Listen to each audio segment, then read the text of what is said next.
I was punished as a child for little things that affected me growing up. I would be punished for various things like getting a B on my report card, or watching TV shows I shouldn't be, or daily chores that I forgot to do. Life was not easy for me as a child.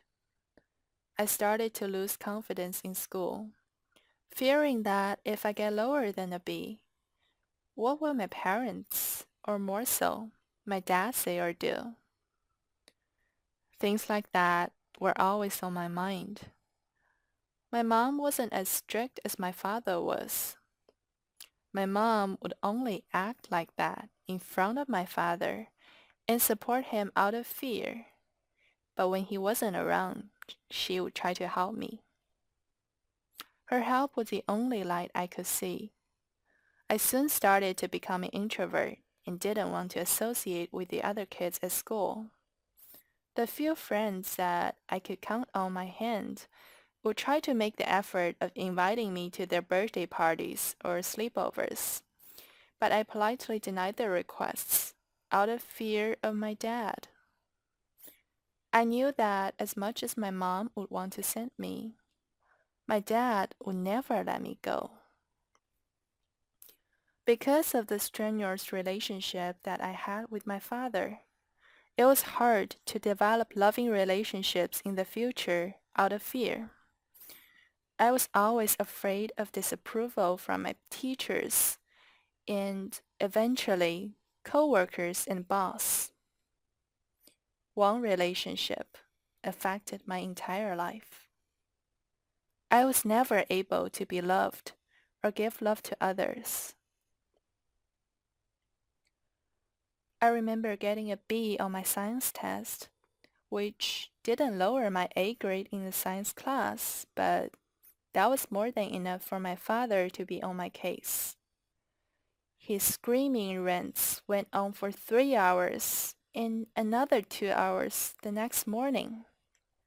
He was blinded by the fact that his screaming were hurting me inside. They were making me fear him more and more day by day. My mother stood by, out of fear, and tried to grab my hand to help me, but my dad yanked her hand away. Since that day till today, I never got anything lower than an A. I always went above and beyond in school and never had any social activities or outings with friends, as I always refused and came up with excuses that I have to go here or there with my parents, when in reality, I never was taken anywhere.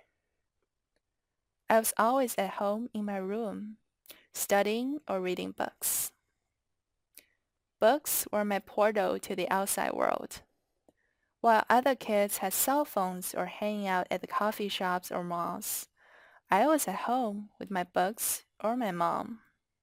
Both were comforting enough for me to not miss the outside world that I could see at school or through my window at home. My mother and I would eventually create our own little book club and read books and discuss. And even we started to sneak outside before my dad would get home. I moved on to college and then graduating and never turned back to that life. I still keep in touch with my mother, but not my father. She did a lot for me to be as normal as possible. It helped a little, but my confidence was completely gone as I had fear in my eyes. Until this day, I'm affected by anyone screaming as I get a little jolted or anyone talking loudly. I'm learning to get over this, but it is harder than the average person.